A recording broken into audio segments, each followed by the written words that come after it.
अब अगर आप ओला या उबर से ऑटोज बुक करते हैं या फिर गो आई बीबो, मेक माई ट्रिप से बसेस की राइड बुक करते हैं तो उसके ऊपर भी आपको जीएसटी पे करना पड़ेगा। जम्मू कश्मीर वाले खुश हो रहे होंगे कि यहाँ तो ओला उबर चल नहीं रहा, लेकिन हाँ, बस सर्विसेज बुक करने के लिए अगर आप मेक माई ट्रिप, गो आई बीबो या फिर अन्य किसी एप्लीकेशन का इस्तेमाल करते हैं या यहाँ से दिल्ली जाते हैं या पंजाब जाते हैं और कहीं और जाते हैं, वहां पर ओला उबर का इस्तेमाल करते हैं, उन सभी राइड्स के ऊपर जीएसटी देना होगा। इसको लेकर दिल्ली हाई कोर्ट में एक पिटीशन पर सुनवाई चल रही थी, लेकिन उस पिटीशन को अब डिसमिस कर दिया गया है। उसमें आर्गुमेंट ये था कि अगर एक आम आदमी सड़क पे चलते हुए एक ऑटो को रोकता है, उस ऑटो को बुक करता है, तो उसे कोई जीएसटी पे नहीं करना। वही ऑटो अगर वो ओला के थ्रू या उबर के थ्रू बुक करता है तो एक नई नोटिफिकेशन केंद्र सरकार ने पिछले साल लाई थी, जिसमें कहा था कि आपको जीएसटी पे करना पड़ेगा। तो उसको लेकर उबर, गो आई बीबो, मेक माई ट्रिप और अन्य कुछ कंपनीज कोर्ट में पहुंच गई, दिल्ली हाई कोर्ट में, और उन्होंने ये कहा कि ये डिस्क्रिमिनेशन है, ये हमारे फंडामेंटल राइट्स की वायलेशन है कि जब कोई आम आदमी डायरेक्टली अगर ऑटो बुक कर रहा है, डायरेक्टली अगर किसी बस को बुक कर रहा है या अन्य ट्रांसपोर्ट सर्विसेज को बुक कर रहा है जो जीएसटी में एग्जेम्प्ट है, तो उन्हें जीएसटी पे नहीं करना। हमारे थ्रू अगर वो वही सर्विसेज बुक कर रहे हैं तो जीएसटी पे करना है, ये किस तरीके से जायज है। तो इसको लेकर कोर्ट में जब सुनवाई हुई और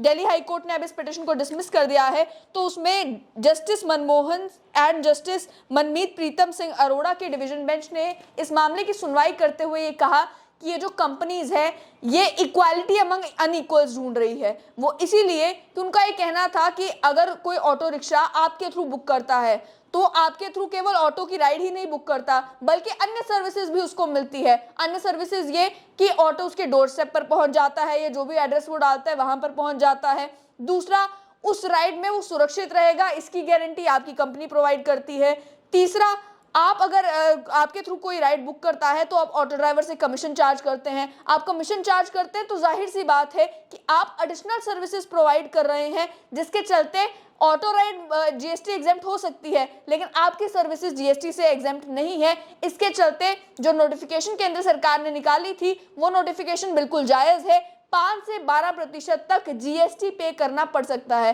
अब इस पिटीशन के डिसमिस होने के बाद नतीजा क्या निकलेगा? नतीजा ये निकलेगा कि जो इलेक्ट्रॉनिक कॉमर्स ऑपरेटर्स हैं, ओला है, उबर है, गो आई बीबो है, मेक माई ट्रिप है, जिनके थ्रू आप राइड्स बुक करते थे, जीएसटी पे करना पड़ेगा, जिसका नतीजा ये होगा कि वो राइड्स पहले के कंपैरेटिवली महंगी पड़ेंगी। अब इसको लेकर भी कोर्ट में जब बात हुई तो उनका ये कहना था कि एक इवन प्लेटफॉर्म प्रोवाइड करता है कि अदरवाइज अगर आपके रेट्स चीपर हैं लेकिन ऑटो रिक्शा ड्राइवर को आपको कमीशन भी देनी पड़ रही है, वर्सेस कोई एक ऑटो रिक्शा ड्राइवर जो नॉर्मली चल रहा है और उसको अपने रेट्स भी मैच करने पड़ते हैं, तो इसका नतीजा ये निकलता है काफ़ी अनइवन प्लेटफॉर्म जो है वो क्रिएट हो जाता है। इससे कम से कम इक्वालिटी आएगी कि एक आम व्यक्ति, जो एक आम ऑटो चालक जो सड़क पर चल रहा है, उसके पास भी उतनी ही अपॉर्चुनिटी है पैसा कमाने की जितना आपके थ्रू जो ऑटो राइडर्स चल रहे हैं उनके पास है। और आपके थ्रू जो ऑटो रिक्शा राइडर्स खुद को रजिस्टर करवाते भी हैं, उनको भी मालूम होगा कि अगर आपके थ्रू बुकिंग आती है